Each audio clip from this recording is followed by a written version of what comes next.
Engrandecer o nome dele, porque ele é digno de todo louvor e toda glória. Claro,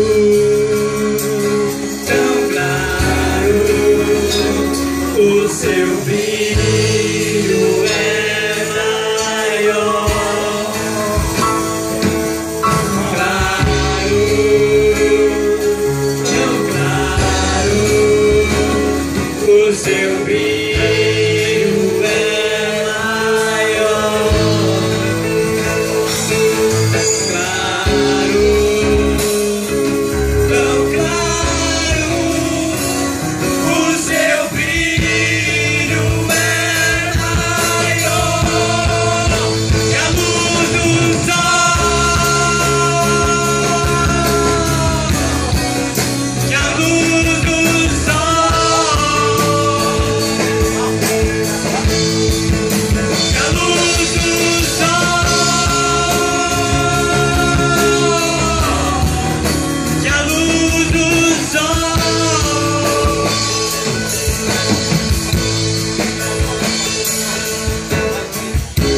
Senhor, nos contempla nessa tarde.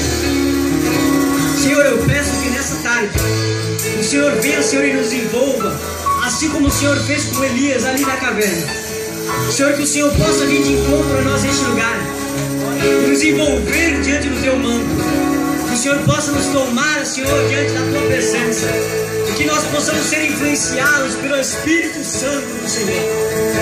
Que nós possamos sairmos daqui nessa tarde, sairmos, Senhor, realmente fomos contemplados pela Tua glória, e sairmos renovados para mais uma semana, Senhor.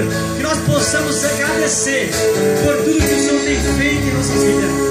Que o Senhor possa, Pai querido, fazer brilhar a luz aonde nós quisermos, aonde nós andamos, aonde nós falamos da Tua palavra.